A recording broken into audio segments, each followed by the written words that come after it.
بسم اللہ الرحمن الرحیم۔ ویڈیو شروع کرنے سے پہلے تمام ناظرین سے درخواست ہے، اگر ابھی تک آپ نے چینل کو سبسکرائب نہیں کیا تو پلیز چینل کو سبسکرائب کر لے اور یہ ویڈیو اپنے دوستوں کے ساتھ ضرور شیئر کر لے۔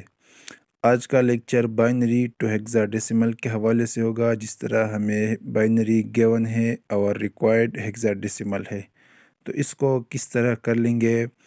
تو یہ ایک آسان ٹرکس میں آپ کے ساتھ شیئر کرنے جا رہا ہوں۔ انشاءاللہ اگر آپ اس کو صحیح طریقے سے سیکھ لے تو پھر آپ کو کویسچن اٹیمپٹ کرنا ایزی ہوگا پیپرز میں۔ تو رولز، سب سے پہلے رولز پڑھتے ہیں کہ کیا ہے rules. Make 4 bits pairs from right side, جس طرح یہ گیون ہے اس کے رائٹ سائڈ سے 4 بٹس کا پیئرز بنانے ہوں گے۔ پٹ 1 to 4 آن ایچ پیئرز، ہر ایک جوڑے پہ 1 to 4 8 لکھنا ہوگا۔ 1 to 4 8 کیوں؟ کیونکہ 1 + 2 + 4 + 8 یہ ایکول ہے 15 کی، اور ہیکسا ڈیسیمل میں ہمارے پاس ہے 0 سے 15 تک، بیس اس کا 16 ہے۔ Add on bits from each pairs, ہر ایک جوڑے میں سے جو آن بٹس ہوگا اس کو جمع کرنا ہوگا۔ ایک بات آپ لوگوں نے نوٹ کرنا ہوگا، بائنری میں جب 10 آ جائے تو وہ کیپیٹل اے کے برابر، جب 11 آ جائے تو وہ کیپیٹل بی کے برابر، جب 12 آ جائے تو یہ کیپیٹل سی، اور 13 کیپیٹل ڈی، 14 کیپیٹل ای، 15 کیپیٹل ایف کے برابر۔ تو اس طرح لکھیں گے۔ اب یہ کویسچن گیون ہے، یہ اس کو ہم اس رولز کو فالو کر کے اس کو حل کرنے کی کوشش کر لیں گے۔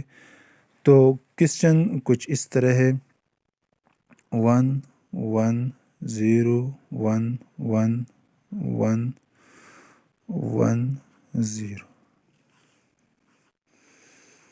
یہ کویسچن گیون ہے اور ریکوائرڈ ڈیسیمل ہے۔ تو پہلے رولز کو فالو کر کے make 4 bits pairs from right side, 4 bits کا پیئر بنانے ہوں گے رائٹ سائڈ سے۔ یہ رائٹ سائڈ ہے اس ڈائریکشن میں، یہ رائٹ سائڈ ہے۔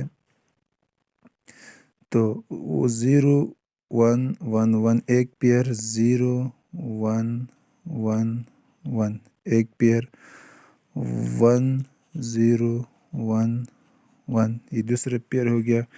اب second step, put 1 to 4 on each pair, ہر ایک جوڑے پہ 1 to 4 لکھنا ہوگا۔ 1 2 4 8 1 2 4 8۔ اب اس پیئرز میں جس کے نیچے 1 ہو اس کو جمع کر لے۔ ادھر اس 1 کے نیچے 1 ہے، 4 کے نیچے 1 ہے، 8 کے نیچے 1 ہے، تو 8 + 4 + 1 یہ ہو گیا 12 13۔ اس سے آ جائے گا ہمارے پاس 13، اور یہ 8 + 4 + 2 یہ ہو گیا 14۔ تو ہیکسا ڈیسیمل میں 13 برابر ہے ڈی کے، تو یہ بن جائے گا ڈی، اور یہ ہمارے پاس ای۔ تو آنسر 1 1 0 1 1 1 1 0 یہ برابر ہے ڈی، اور یہ ہو گیا اس کا آنسر۔